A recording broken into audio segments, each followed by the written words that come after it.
नवरात्र। नवरात्र अथवा नवरात्रि हिंदुओं का एक प्रमुख पर्व है। नवरात्र एक संस्कृत शब्द है जिसका अर्थ होता है 9 रातों का समय। इन 9 रातों और 10 दिनों के दौरान शक्ति देवी की पूजा की जाती है। साल में 4 बार नवरात्र आते हैं: माघ, चैत्र, आषाढ़ और आश्विन। यह चंद्र आधारित हिंदू महीनों में चैत्र, माघ, आषाढ़ और आश्विन, ग्वार, प्रतिपदा से नवमी तक मनाया जाता है। चैत्र मास में वासंतिक अथवा वासंतीय और दूसरा आश्विन मास में शारदीय नवरात्र। शारदीय नवरात्र का समापन दशहरा को दुर्गा प्रतिमा के विसर्जन के रूप में होता है। हिंदू कैलेंडर के हिसाब से के सबसे पहले चैत्र मास में 9 दिन चैत्र नवरात्र के होते हैं। नवरात्र भारत के विभिन्न भागों में अलग ढंग से मनाया जाता है। गुजरात में इस त्योहार को बड़े पैमाने से मनाया जाता है। गुजरात में नवरात्र समारोह डांडिया और गरबा खेलकर मनाया जाता है। यह पूरी रात भर चलता है। देवी के सम्मान में भक्ति प्रदर्शन के रूप में गरबा आरती से पहले किया जाता है और डांडिया समारोह उसके बाद। पश्चिम बंगाल के राज्य में बंगालियों के मुख्य त्योहारों में दुर्गा पूजा बंगाली कैलेंडर में सबसे अलंकृत रूप में उभरा है। धार्मिक कार्य। चौमासे में जो कार्य स्थगित किए गए होते हैं उनके आरंभ के लिए साधन इसी दिन से जुटाए जाते हैं। क्षत्रियों का यह बहुत बड़ा पर्व है। इस दिन ब्राह्मण सरस्वती पूजन तथा क्षत्रिय शस्त्र पूजन आरंभ करते हैं। विजयादशमी या दशहरा एक राष्ट्रीय पर्व है, अर्थात आश्विन शुक्ल दशमी को सायंकाल तारा उदय होने के समय विजयकाल रहता है। यह सभी कार्यों को सिद्ध करता है। आश्विन शुक्ल दशमी पूर्व विद्या निषिद्ध, परविद्या शुद्ध और श्रवण नक्षत्रयुक्त सूर्योदय व्यापिनी सर्वश्रेष्ठ होती है। अपराह्न काल, श्रवण नक्षत्र तथा दशमी का प्रारंभ विजय यात्रा का मुहूर्त माना गया है।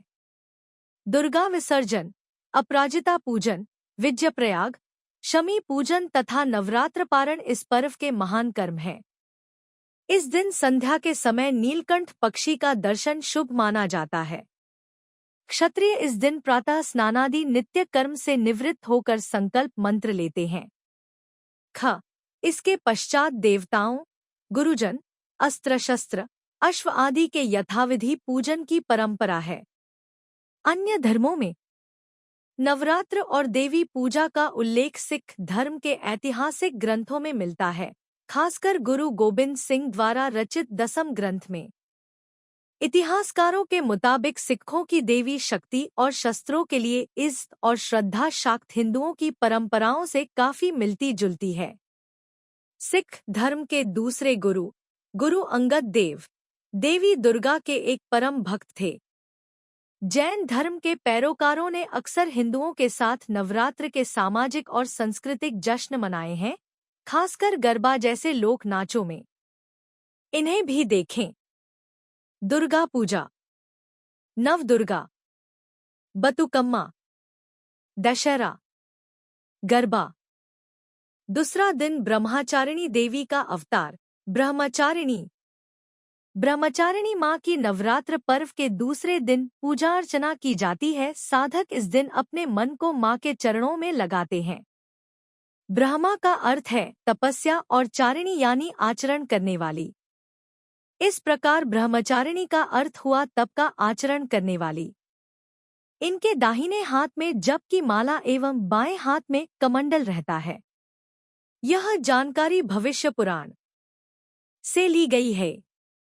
श्लोक: दधाना कर पद्माभ्यामक्ष माला कमंडलु, देवी प्रसीदतु मयि ब्रह्मचारिण्यनुत्तमा। शक्ति। इस दिन साधक कुंडलिनी शक्ति को जागृत करने के लिए भी साधना करते हैं, जिससे उनका जीवन सफल हो सके और अपने सामने आने वाली किसी भी प्रकार की बाधा का सामना आसानी से कर सकें। फल। माँ दुर्गाजी का यह दूसरा स्वरूप भक्तों और सिद्धों को अनंत फल देने वाला है।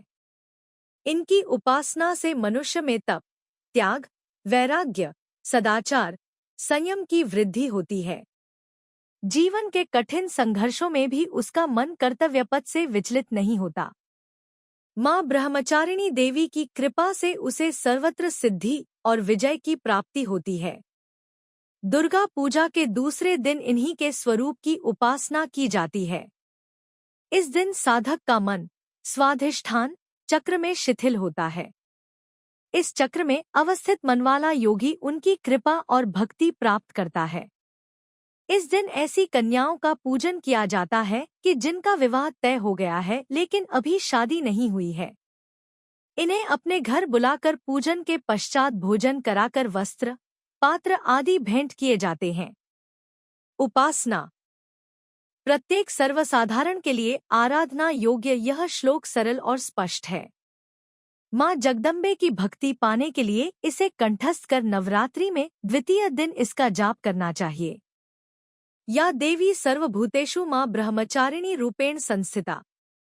नमस्तस्य नमस्तस्य नमस्तस्य नमो नम। अर्थ, हे माँ, सर्वत्र विराजमान और ब्रह्मचारिणी के रूप में प्रसिद्ध अम्बे, आपको मेरा बार बार प्रणाम है, या मैं आपको बारंबार प्रणाम करता हूँ। माँ ब्रह्मचारिणी की कथा।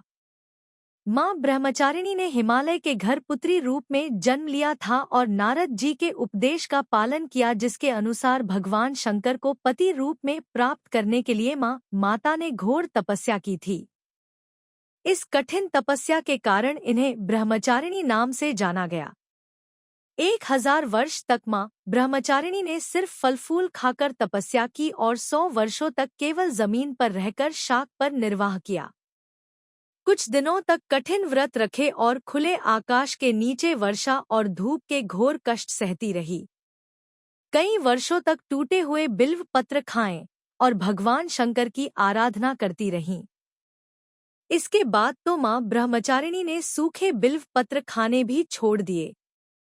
वर्षों तक निर्जल और निराहार रहकर तपस्या करती रहीं। कठिन तपस्या के कारण माँ ब्रह्मचारिणी का शरीर एकदम क्षीण हो गया। माता मैना अत्यंत दुखी हुई और उन्होंने उन्हें इस कठिन तपस्या से विरक्त करने के लिए आवाज दी उमा। तब से देवी ब्रह्मचारिणी का एक नाम उमा भी पड़ गया। उनकी इस तपस्या से तीनों लोकों में हाहाकार मच गया। देवता, ऋषि, सिद्धगण, मुनि सभी देवी ब्रह्मचारिणी की इस तपस्या को अभूतपूर्व पुण्य कार्य बताते हुए उनकी सराहना करने लगे। माता की तपस्या को देखकर ब्रह्मा जी ने आकाशवाणी करते हुए कहा कि देवी, आज तक किसी ने भी इतनी कठोर तपस्या नहीं की होगी जैसी तुमने की है। तुम्हारे कार्यों का सराहना चारों ओर हो रही है। तुम्हारी मनोकामना जरूर पूरी होगी। जल्दी ही भगवान चंद्रमौली शिवजी तुम्हें पति रूप में प्राप्त अवश्य होंगे।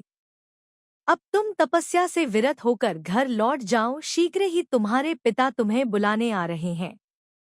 इसके बाद माता घर लौट आए और कुछ दिनों बाद ब्रह्मा के लेख के अनुसार उनका विवाह महादेव शिव के साथ हो गया। ये भी पढ़े दशहरा कब मनाया जाएगा। नोट कर ले सही तिथि और पूजा विधि से लेकर महत्व तक पूरी जानकारी।